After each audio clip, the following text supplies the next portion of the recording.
Hello, everyone, and welcome back to another session of our Ask the Editor series. I am thrilled to welcome today Robert Stapleton, editor of Booth. How are you, Robert? I am great. Great. Awesome. Thanks for being here.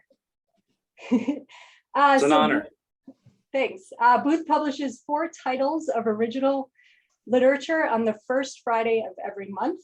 In addition, they publish 2 print issues yearly, usually in summer and winter. And Booth debuted in 2009, which I was really surprised to read this morning because I remember when you guys debuted. And if anyone had asked me, I would have said like, oh, that was like 3 years ago. But time really goes by fast. So congrats on being around for so long. And that's awesome. Thank you. And let me say really quickly, when we did begin, Becky, you were doing the review, and we do appreciate, and we're then and continue to be so grateful for your support for all lit mags as an industry. You've been instrumental in helping a lot of us just get the word out and be visible, and that's enormous. So thank you for that. Yeah, my pleasure. So their staff is comprised of students, faculty, and alumni from the Butler University MFA program. And Robert teaches in the MFA program, as well as courses in creative writing, graphic novels, and the first year seminar. And he is the founder and editor of Booth, and his writing has also appeared in various publications. So welcome, Robert. Welcome to everybody who's shown up today. As always, feel free to just type your questions in the chat, and I will do my best to work them into the conversation with Robert. So my very first question, you founded this magazine, and I must know why. Like what compels someone to create a literary magazine in this day and age? There's so many out there. Was it that you found something lacking in the culture of literary magazines? Was there something that you felt was sorely missed? What possessed you to take this on? Honestly, there's a little bit of personal and there's a little bit of community. I have simply long loved finding voices in literary magazines as a reader, as a writer myself. I know when I was a student in both an undergrad and an MFA program, I just found I was always so excited to discover these voices almost reaching out from the darkness. With the need to express, eager to articulate something in a way that maybe no one's done before. So there were a lot of early, I don't know if early is the word, early in my life at least, magazines that I loved and wanted to be able to participate in that dialogue as much as I could. And I happened to be lucky enough in the right place at the right time here at Butler University. When we were starting an MFA program, an MFA faculty was looking for projects that could be educational and beneficial to the students in the program, and it just seemed like a great opportunity to marshal some of the incredible energy we have here with the students.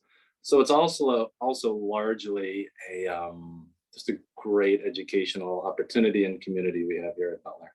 Yeah, absolutely. So were you feeling, it sounds like it wasn't necessarily that you were feeling like a lack, like you weren't responding to something.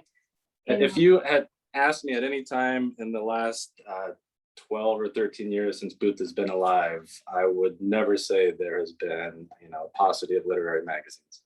Right. Oh, sorry, I meant a lack of something that was out there. Like when you said like voices in the dark, I love that, this idea of like voices trying to find connection in the darkness. And I guess my question was like, were you reading lit mags and feeling like there's something that is missing from this environment, and I want to create a magazine that actually offers something new?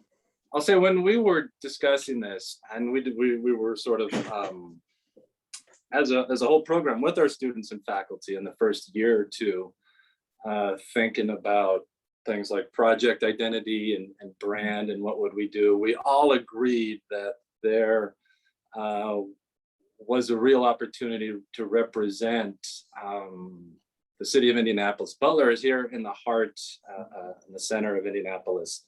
And there's a vibrant literary and art scene, and we didn't feel like on a national scale, people necessarily think of Indiana that way. Mm-hmm. So we thought from the beginning, we wanted to do something with this project that was maybe a tiny bit edgy and unconventional in terms of the work we embraced and championed.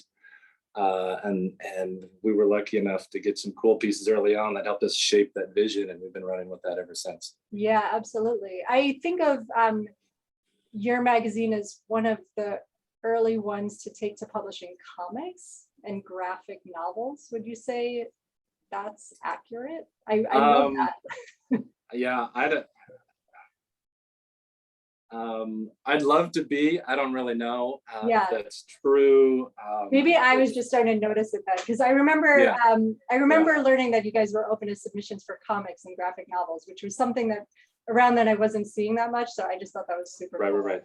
Yeah. That's simply something that I love. I've always loved since I was a kid reading Mad Magazine. And I'm lucky enough to teach a class here on graphic novels now, and anytime I get to play with that field, I just have a blast. Yeah, that's great. So just to cover the basics, you publish, it says in the About section, you publish 4 titles of original literature. Can you talk about what that means? Does that mean poetry, nonfiction, or fiction, or? We do try to balance what kind of genres we publish on the website every month, but of course it also depends on what's coming in and what we've accepted. Mm-hmm.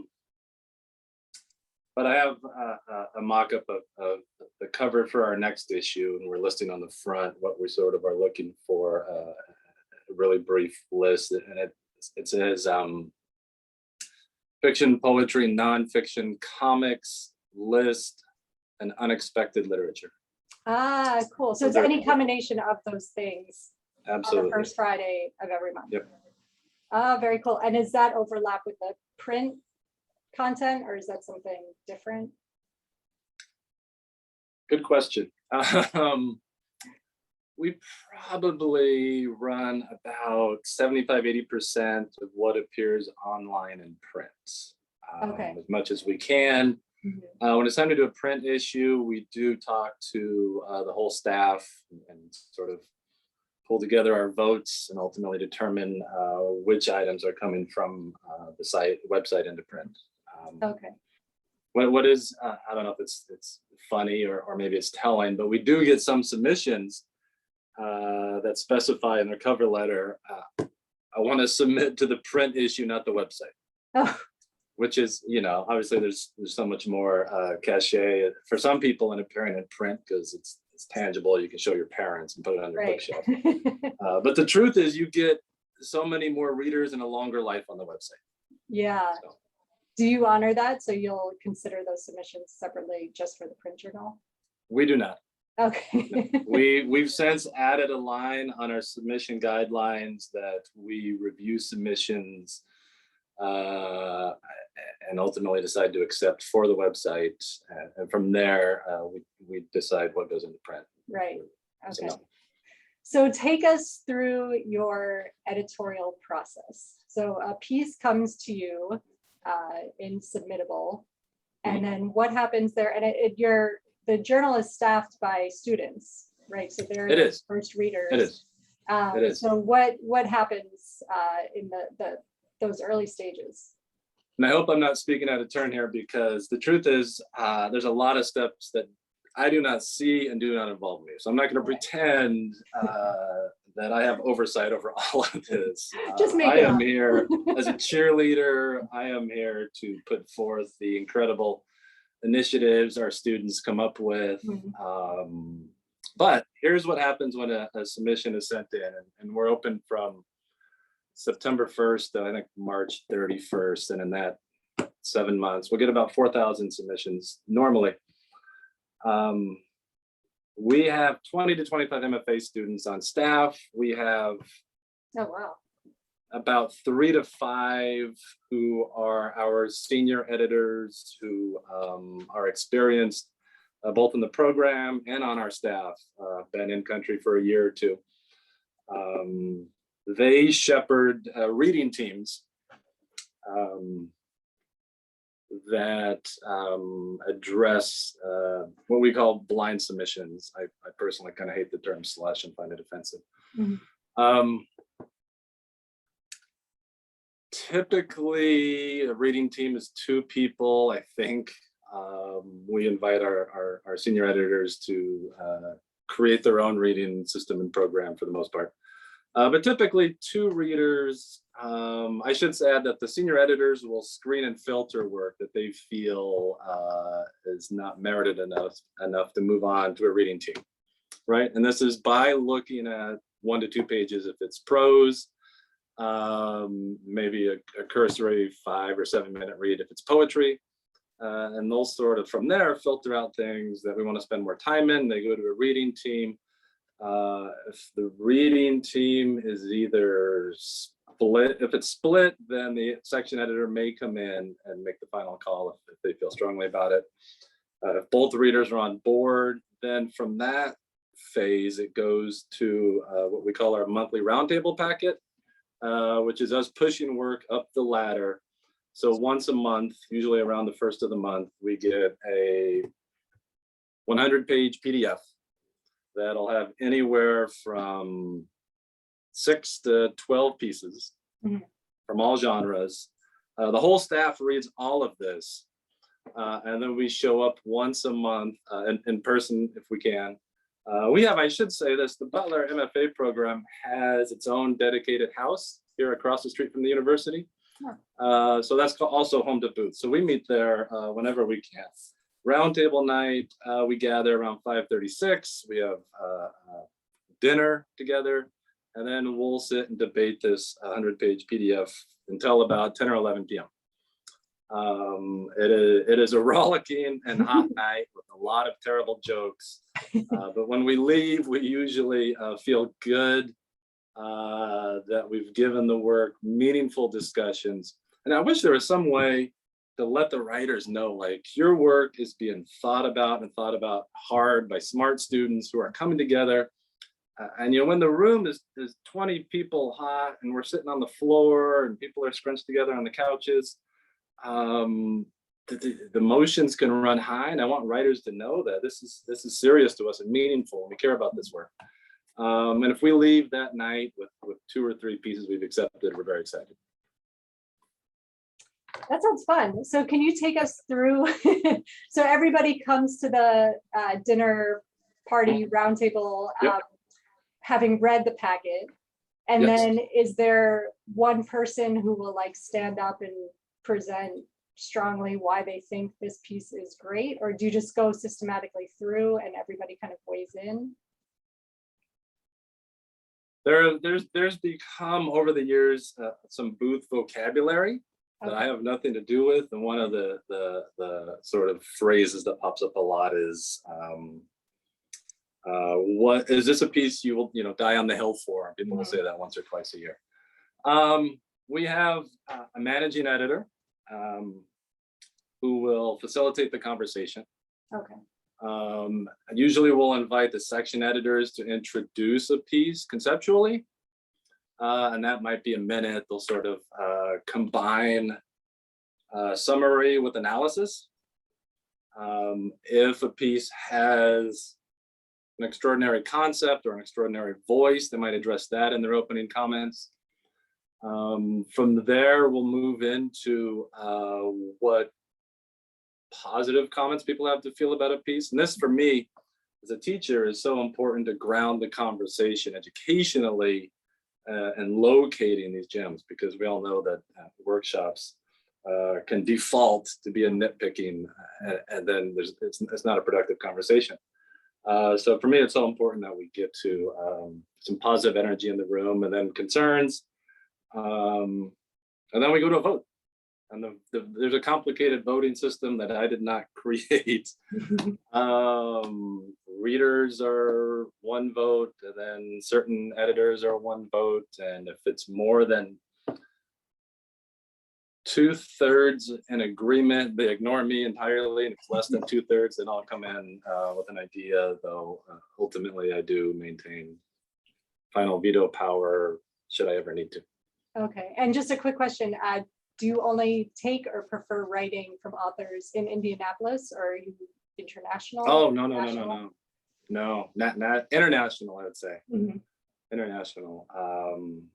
Sometimes when I once a year I'll log on to Google Analytics and see where we're getting traffic from, and it's always humbling Mhm. to see people from around the world logging on and Sure.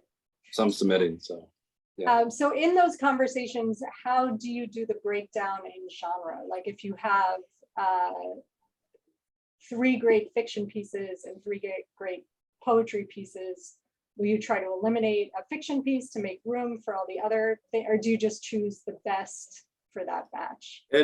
I always tell them at the beginning of the year and a couple times throughout, we don't run, even though we got to come up with 4 pieces to publish every month, we do not run any quotas. Okay. There's no minimum or maximum. Don't go into roundtable thinking we have to accept even 1 piece. Sometimes we don't. Oh, wow. If we don't accept a piece, then me and the editors got to get to work on finding some good stuff to publish. Right. The truth is we usually don't. We usually run 2 to 3 months in advance on the website, which is a nice cushion. And I am very proud to say that more than 90% of what we publish comes from the blind submissions. I sometimes grow concerned when I talk to editors, and I learn that certain magazines are like 50-70% editors contacting their friends for work, and I don't know. I like the voices coming as a in. writer. You know, I want to hear from people who want to publish here because it means something. Right. This is not a vanity project for me and my friends. You know. I don't know if I answered that question. What was it again, Becky? So it sounds like you just choose the best work regardless of genre. You choose what's Correct. to you. It's not like we Correct. have to have a balance between nonfiction and Nope. comics. That's correct. Yeah. So what goes into the consideration of a particular piece for the magazine? So do you think about like, well, this is great, but it's so similar to something we published in the last issue, or this is great, but it's not like a booth story? Great question. I love it. Another term that has popped up from our people over the years is a piece boothy? Is a piece boothy or not? And I will confess that sometimes I don't know what that means. Because one of the things I will passionately say is I'm a passionate believer that one of the inherently best things art can do is defamiliarize, right? Make the world new again for the reader, the listener, the viewer. And I want that for the whole magazine. So if we're looking for similarly boothy things, then I want to do something unboothy to keep it fresh and as new as possible.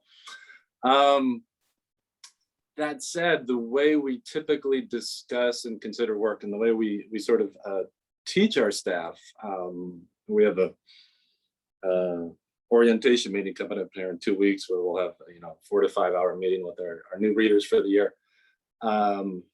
It's through this 3-step process that we call concept, execution, and gravity, which is really just a cute term for the sort of way any critic considers any piece of art or anything they're going to review, right? Concept, what is the piece doing and how fresh and exciting is that? Execution is how well does it do it? And this is where we get into voice. This is where we get into word choice and sentence building. And then gravity, what is the emotional currency here? How much is this thing worth doing, so to speak? And I'll say that for us, because we like to be funky and weird and irreverent, concept at times can be really sexy, right? You can get more reading time from us in consideration with extraordinary concepts. That said, once we get in there, what we're doing is spending more time looking for the execution and gravity. So that's sort of our can you give an example of an extraordinary, because when I hear extraordinary concepts, I think my mind tends to go to like book publishing or like a high concept. But I don't know if that's what you mean, but I tend to think about like dystopian things or apocalyptic things, or is that what you have in mind for? I'll give you a couple examples, okay. And I'm going to forget these authors' names because there's been so many authors and so many issues over the years, and I regret I can't name them. We once published a short story that was in the form of directions for a board game. We once published a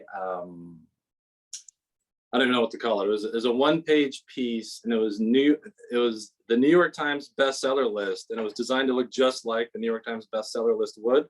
Something, I guess it was kind of a humor piece, really. Every entry was a book either written or co-written by James Patterson. But then each of them were making different comments about what this says about our publishing world. Right. So, that's sort of how I sometimes feel. That's great. Right? So in talking about the directions for the board game, what made that piece successful? Because I imagine if you're seeking pieces like that, you must also come across a lot of pieces that are gimmicky. And I think that's probably where the gravity and execution comes in. So what, if we can talk about that piece specifically, where was the heart? As a short story, it was kind of a standard, love breakup story, which alone in traditional paragraph form might not have gotten there. Mm-hmm. But by cutting it up and then phrasing things differently, again, it defamiliarized the experience of this kind of story for us in a way that was exciting. Mm-hmm. That's great. So that's it sounds like that's kind of a feature of the Boothie the Boothie manuscript is going to sort of defamiliarize something that we've seen many times before, presented in a new way, quirky, funny, satirical, or weird, or just innovative in some way. In a way that allows the reader to feel this emotion in a way that maybe they would not have gotten there otherwise. Absolutely. Nicely said. So can you talk about, so you have an evolving staff for the magazine. I was surprised you mentioned that you have about 20 to 25 MFA students on the staff, which is huge. That's really great. So you're giving the whole, a lot of people in the program an opportunity to get involved in the magazine. And then how does that shape the vision of the magazine if it's sort of like a transitional readership? Do you find like maybe every 2 or 3 years Booth becomes something different?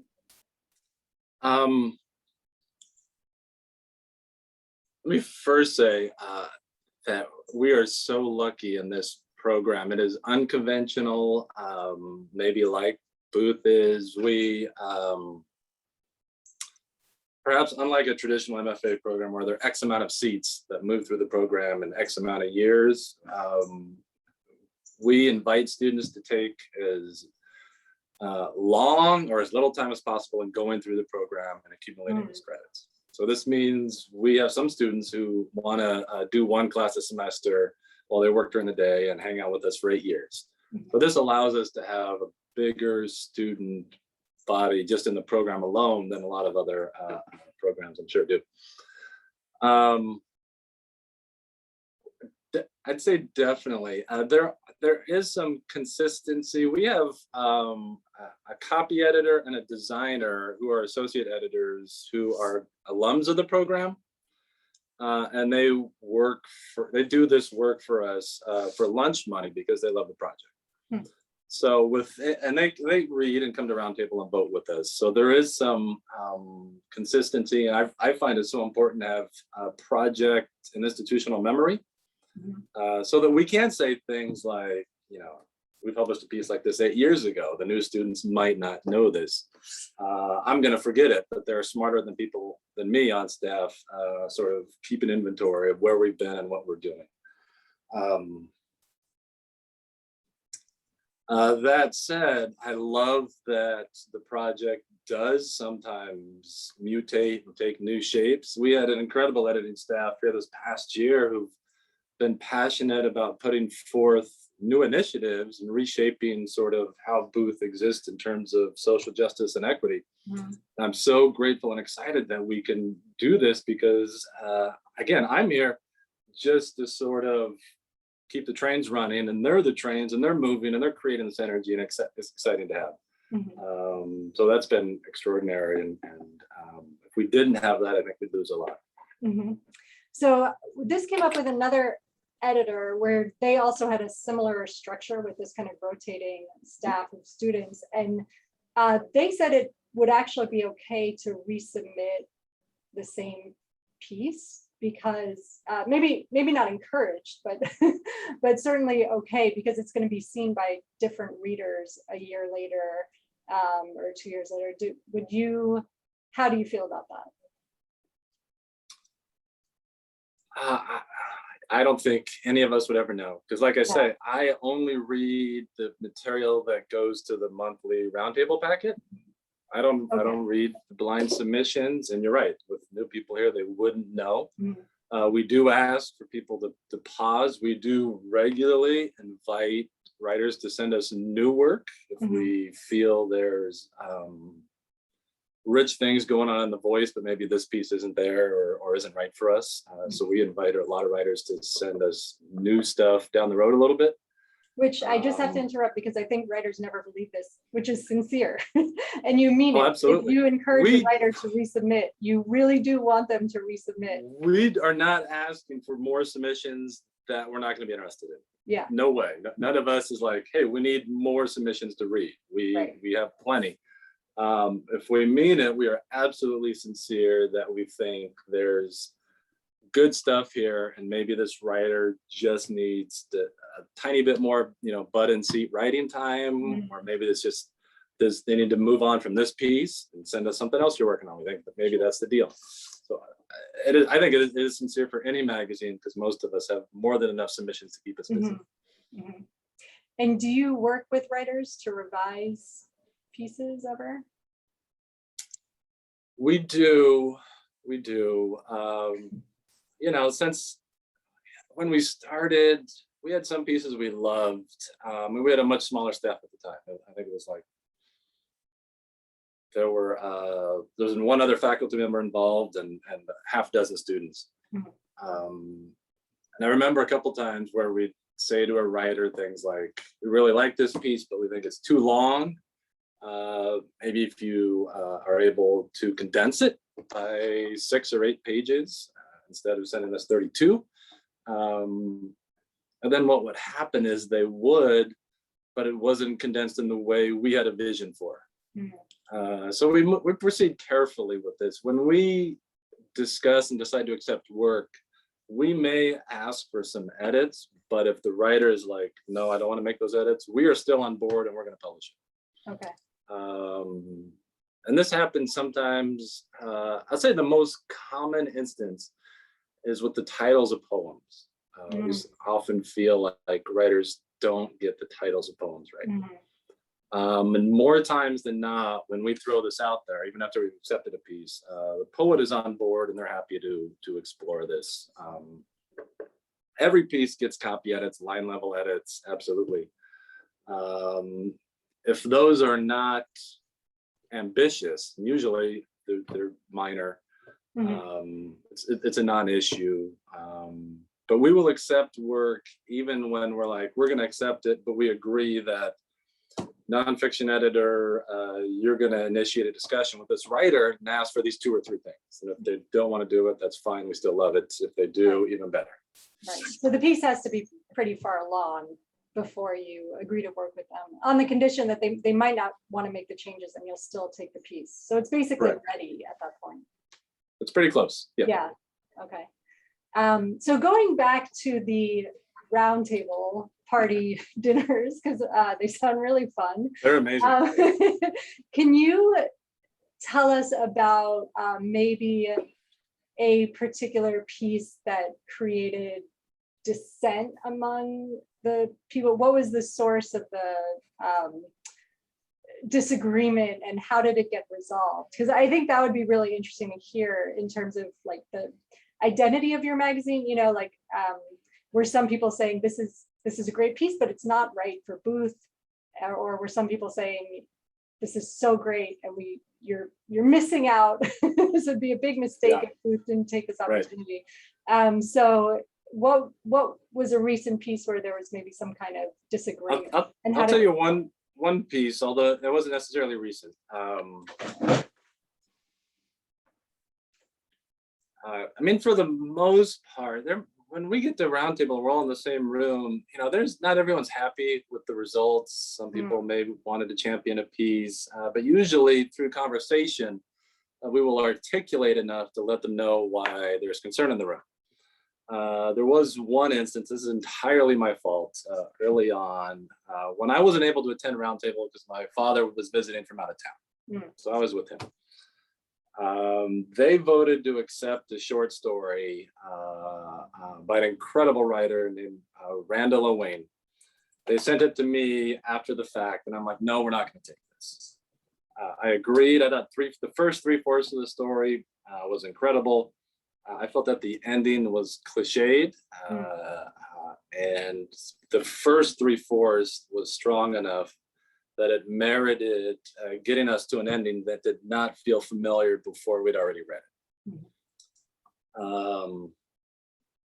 The staff was upset with me because they thought this was a really cool piece. Sent a note to the author, said, hey, we'd love to see something else. This was so close. The author came up to me at AWP, which is, I should say, is always a treat when writers come to AWP. I mean that sincerely. You know, like, hey, you published my work, or hey, I'd love to submit to you. It is an extraordinary moment when our MFA students attend AWP. They're working the table and people come up from all over the country and like, oh my God, I love Booth. And our students who have just been here in our little, Butler bubble, I think are genuinely moved that people watch and see and pay attention to what we're doing. Anyways, he comes up to me at AWP, and he was super, super gracious and friendly. He's like, yeah, I'm going to send you something else. He sent us something else that I think was extraordinary and so much better. And indeed, this was early in his career. His writing just every 6 months kept getting so incredibly better. And he's got a few books out now, and we were so happy to get the story he ended up sending us, even if the staff was mad at me. That's great. So it was a happy ending. Yeah. But so they were mad because they just felt like it was such a great story and you were missing this opportunity. Yes. And the one ingredient missing was that I wasn't at that meeting to discuss my concerns with them. Right. So they're like, we're putting in this time, this work, having these discussions. What's it for? Right. Yeah. And that was just an unfortunate thing that I couldn't be there. Yeah. So what do you tend to see a lot of in submissions? I imagine if you're open for high concept and sort of quirky writing or irreverent writing, are you seeing certain trends that you kind of want to steer writers away from?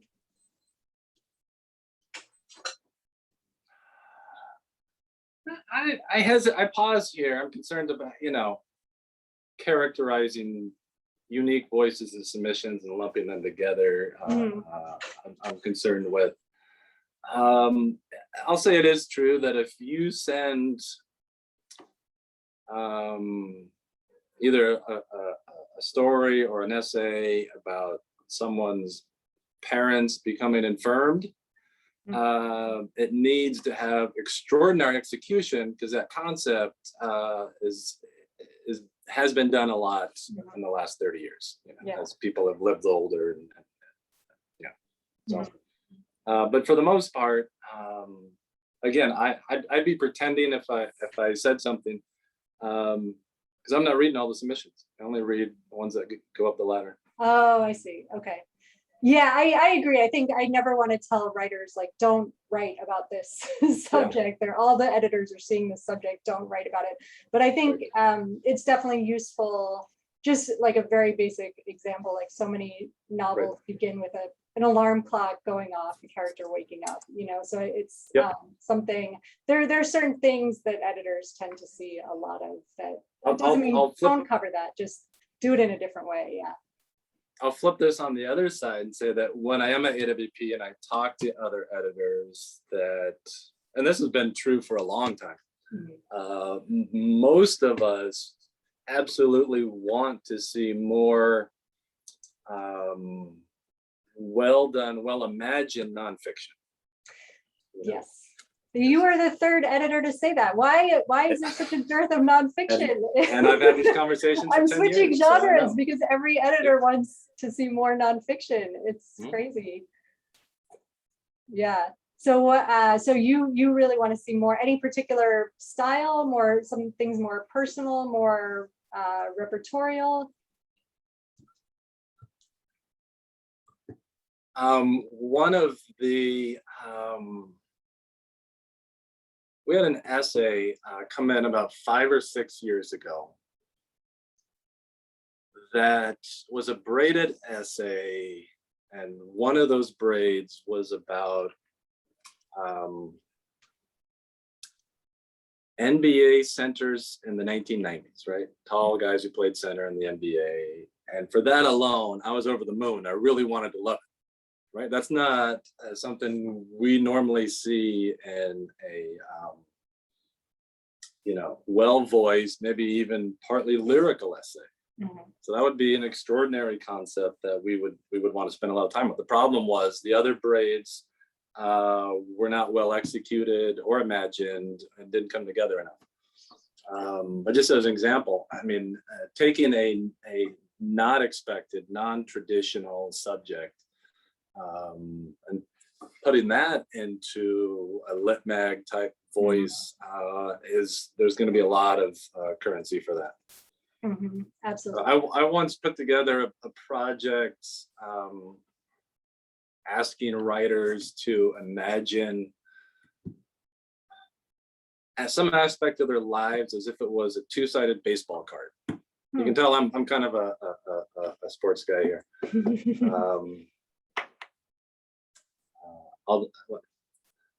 And on one side was a prose poem describing an action. On the other side was a prose poem that was the equivalent of stats or something.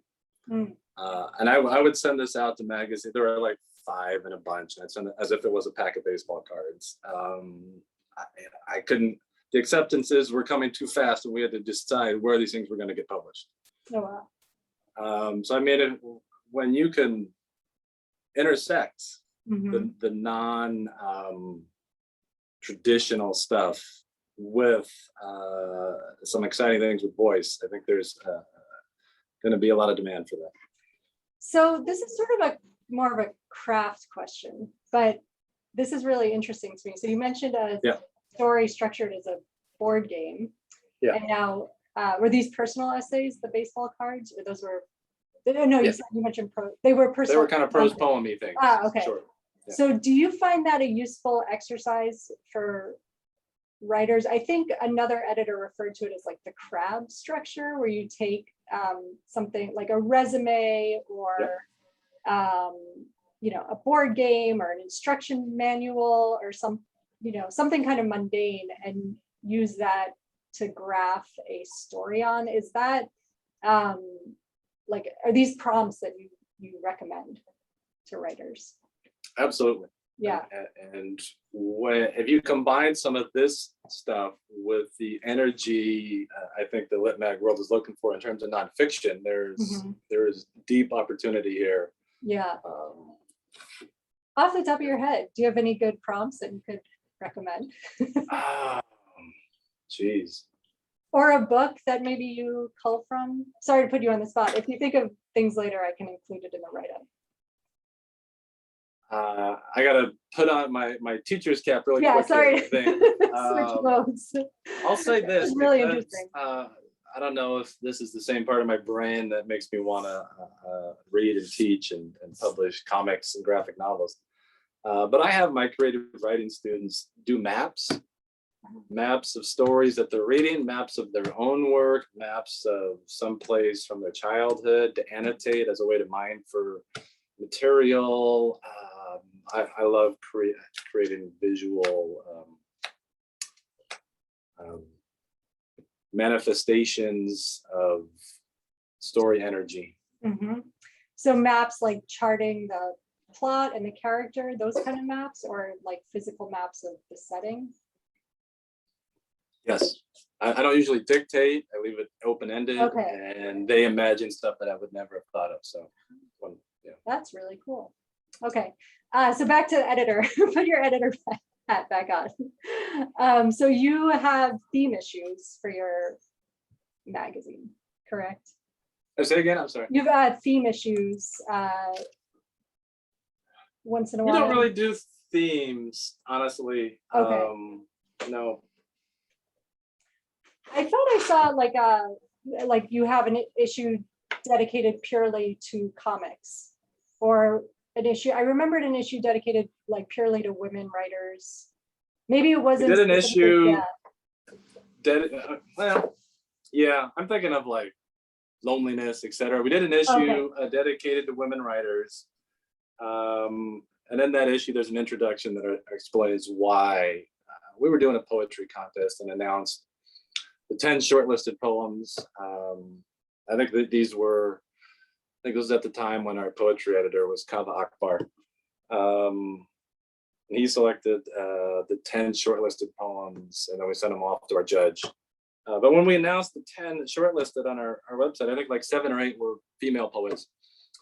And I got an angry email from a male writer who's like, "Oh, this is sexism. How could you use so many women?" Are you kidding me, man? So we dedicated that issue of women writers to him. Yeah. When we do prizes, which we kind of do sporadically, contests, we'll do an issue that's half of maybe shortlisted work from the prize, along with the first and second place. We did for our 10th issue, we did something kind of wild. We did a 480-page full color hardback. Oh, wow. And in that issue, there were about 100 pages of comics. Some were news. The whole thing was a combination of, it was like a box set of Booth. It is some of the stuff we've loved that we published before. And we thought, our first 3 issues, not many people knew what was going on with us. And we had incredible things in these issues, Mm-hmm. We had a list from Jonathan Lethem. We had things like this going on that nobody knew.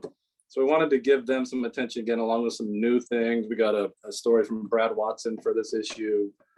So it was a combination of new and a collected thing. And we had a lot of, I'd love to do a purely just comics issue, but we have not actually done that. We've come close. Oh, you haven't done that? Oh, I thought I saw something. Okay. Yeah. You're reading the part of my mind that is the playbook for the future. 2024. Yeah. So we have a question. Okay, back to your teaching hat. What textbooks do you use in your writing classes? I guess textbooks, I'm thinking craft books. Yeah. I have a contentious relationship with craft books when I teach creative writing. I struggle. I love Mary Oliver's Poetry Handbook, which is a little 80-page guide that does incredible things with word choice. I use excerpts from Jeff Vanderwall's Wonder Book, but you haven't seen it. It is an amazing collection of visual, often high genre stuff that reimagines the creative writing textbook. But for the most part, I don't like or use too many textbooks. I might assign 1 or 2 collections, and usually if I do, those are from people who are going to be visiting our campus. We have an extraordinary, one of the nation's best visiting writers series here at Butler. Oh, wow. And we'll get 6 Class A writers in a semester coming to campus. Mm-hmm. So I'll assign Karen Russell because she's going to be here, so forth and so on. But often I just wanted them to read new stuff. I want them to read emerging voices. So, you know, I'm putting PDFs on Canvas, is our digital teaching tool here at Butler. You know, things from the Pushcart anthology, things like that, that I think they should know what's being published out there right now. So a lot of and favorite stories that I've loved and read over the years. Sure. So just teaching from the stories themselves. Absolutely. I think that's the best way to, you know, you learn to write well, usually not from any textbooks. You read good work and you write as much as you can. So back to the editing, you mentioned that you were trying to get these great pieces out into the world to let people know about the magazine when you've published. What kind of promotional efforts is Booth doing? How do you get the magazine? I'm sure this is something like all literary magazines are thinking about, struggling with. What strategies do you guys take? If anybody has any, let us know. You know, I teach a full load of classes here. Yeah. So, and I, you know, most of us in the industry do not have business or marketing experience. That's not why we're doing this. Right. You know, we sell on our website. We sell at AWP. We send every print issue. I've got a list of 50 or 70 places we send that might be helpful in promotional reasons. We always send our work to the prize anthologies. Okay. So, as much as possible. You know, a lot of it is on social media. Our people do that for us. I'm not on Twitter, although I'm not necessarily against digital stuff at all. So there's a lot of energy out there, things that they traffic in and do, but we could definitely use more marketing savvy than we have.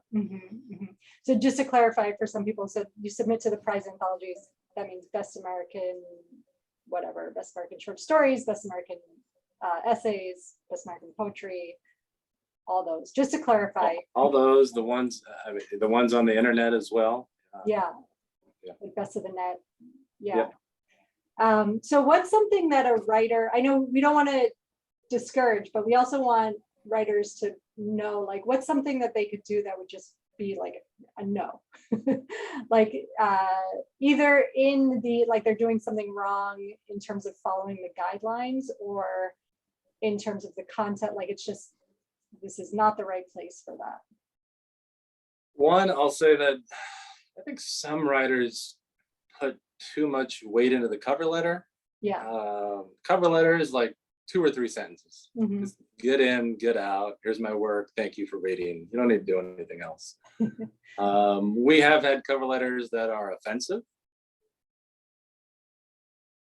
Oh.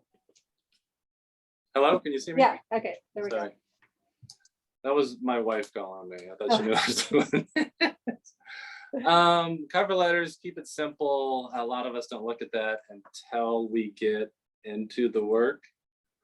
And some people still don't.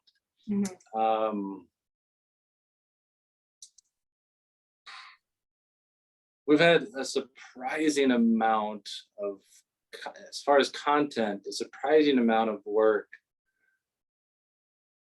that purports to be literary, but then ends up being some weird sexual fantasy by some male writer, you know? Hear that a lot. We're not here for that. Yeah. So that gets tossed out immediately. We recently initiated an initiative in which, if our senior editors feel that any submission dabbles in problematic racism or sexism, that writer is going to get a decline, along with a note saying, please don't resubmit to us for at least a year. And during that year, here's some things you might want to work on, because we're not here for this either. Right.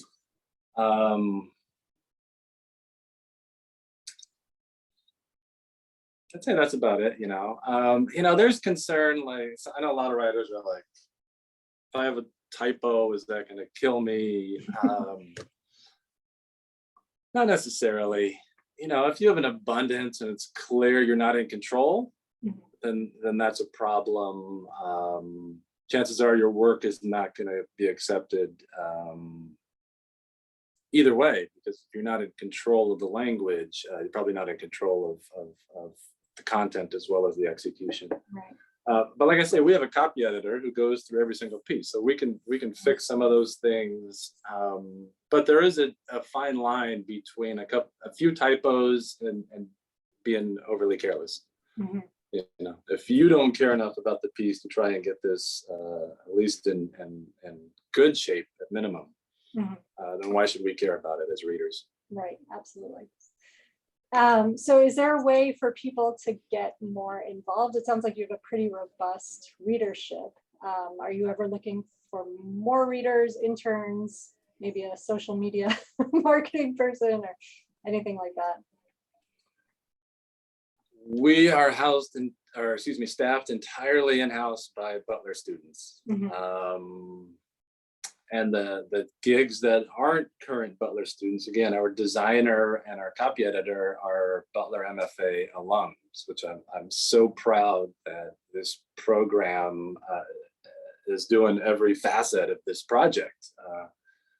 Most lit mags I know, for instance, struggle with design, right? I know other lit mags who are trying to hire our designer away. Oh, wow. Yeah. But be it to have all of them understand this project from a writer perspective and then still bring other professional skills to it. We had a current student 2 years ago redesign our entire website, and she's graduated from the program and now works in tech. So, I love the talented students here and that we're able to employ them to do really every part of this project. The number one way to get involved is to read and then send us work that you think we'll like, honestly. As cheesy as that sounds. Yeah. And then do you have it sounds like the contests are sort of sporadic, they're not every year. And then do you have any community, like, are there any readings or anything like that for contributors? It's so tough when the readers are all over the place, right? Yeah. Very rarely do we actually publish local writers Yeah. that we can invite to. We did a big party probably 5 years ago. We had a local band play, Oh, cool. beer truck, had some of our students set up a live poetry station, and all that money went to Planned Parenthood. Had a reader, extraordinary poet whose work I love, named Marty McConnell, who's also done a lot of stand-up poetry. She came and she was our headliner. So we don't do a lot of that. We were doing a reading at AWP during the wonderful COVID stretch in San Antonio, and I didn't end up attending. Sad thing is I skipped it, did not get sick, and then I stayed here and went to softball practice. I coached softball and got sick there anyways. But we are beginning a new reading series here with an art center in town. That'll happen a couple times a year. That's great. So tell us what else is on the horizon. So there's a new reading series. And new reading series that'll be here in Indianapolis with the Indianapolis Art Center, and that will also include some other lit mags. So it'll be nice to hang out and read with some of our friends around town. And your issue just came out. Issue 15, I have her somewhere. Came out a few months ago. The blue section here, that's an 80-page novella by Kyle Oh, Meyer wow. there. Yeah. 16 we're designing right now. Okay. That'll be a full color issue with little comics. An incredible artist we just contracted with. I'm so excited to be on the cover. I love that in Booth, we present the work of active working graphic designers so regularly and often, feature one throughout an issue. We're trying to hustle and get more print issues out on a regular schedule. Okay. We've been trying to do 2 a year. We're falling behind. The sad thing is that I think in the lit mag world, being behind schedule with print issues is the norm. Yeah, it is. And we'd like to do better and create a better system. Part of the challenge is with every 1 or 2 issues, we're redesigning the whole thing. Right. So I've said to our designer, we're going to streamline and simplify this and stop making so much work for ourselves. We're going to go full color every issue. Oh, wow. Probably a little more modest. Maybe it's 180 pages instead of 300. We're going to, if it's full color, we'll keep the page template design and stop redoing it every single time. But I love the physical product. I love McSweeney's. I love Ninth Letter. I love how you can create the physical product as a piece of art. So it's hard to slow down with that. But I think we're maybe overworking ourselves. Yeah. Why is that there's such a long turnaround? Is it because people are just, you're teaching, you're working on your own writing, your families, and everybody's really busy, and the lit mag is just sort of like a small part of the bigger picture? I could be wrong here. I've not talked to editors about this, but my guess is that my situation is probably the norm. When you have a lit mag editor who's maybe at a university or has other kinds of support,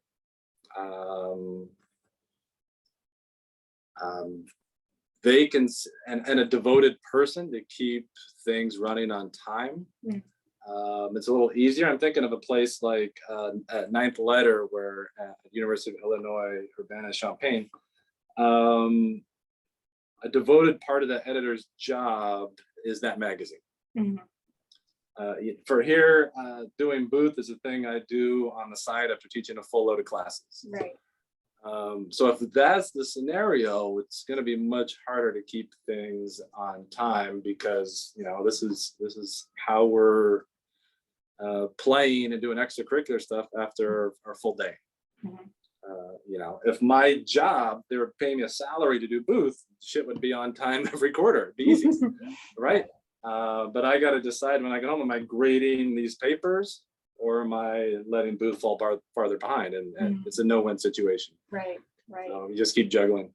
Right. But you do, I noticed, strive for a very quick response time for writers. We do, and we always have. Tried for a 60-day turnaround, and we encourage our editors, I think, to do a good job of making those responses as personal as possible. Oh, wow. Okay. Often, if a piece makes it to roundtable, our section editors will, and let's say we don't accept it, they will quite often send back a paragraph discussing things we loved, our relationship to it, ultimately why it didn't make it. Okay. But we encourage that, and they do a great job. And we get so many replies from writers who are so grateful just to know that it was read, it was considered, it was thought about, and here's some of the ways we thought about your work. And as I was speaking, I remembered the biggest and most important thing coming on the horizon for booth that I forgot to mention. We opened the submissions here in about 2 weeks. Okay. And we have been working for the last month behind the scenes to make this happen. When we open, we will be moving towards paying writers every time we accept them. But the only way we can do that is to ask for submission fees on Submittable. Okay. So we have been proudly free for submitting all this time, and partly because I have been adamant about that. I'm worried about,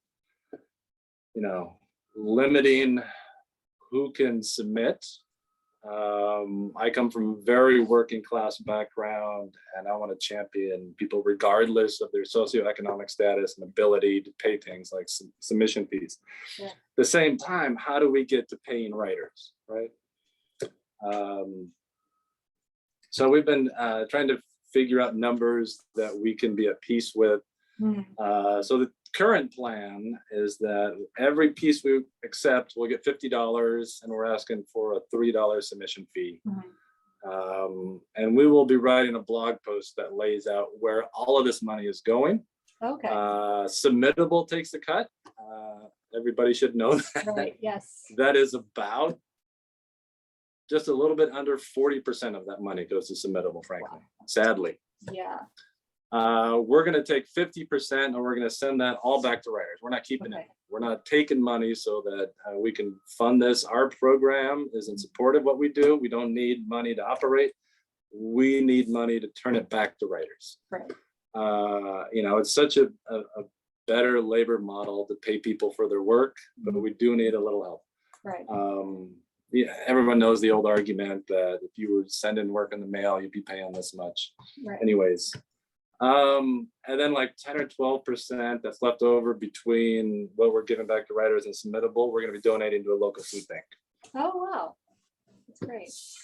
When you write that blog post, let me know so I can share it with them. Thanks. Yeah. I will. I think that. it's great to have this kind of transparency. I think people don't know that so much goes to submittable. They don't really know why they're being asked to pay fees. Mm-hmm. It seems weird, especially when I tell people outside the literary world that you have to pay to submit. It always strikes people as very, very odd. But it makes sense if there's you're paying for the software and there's all this stuff that goes on behind the scenes. Right.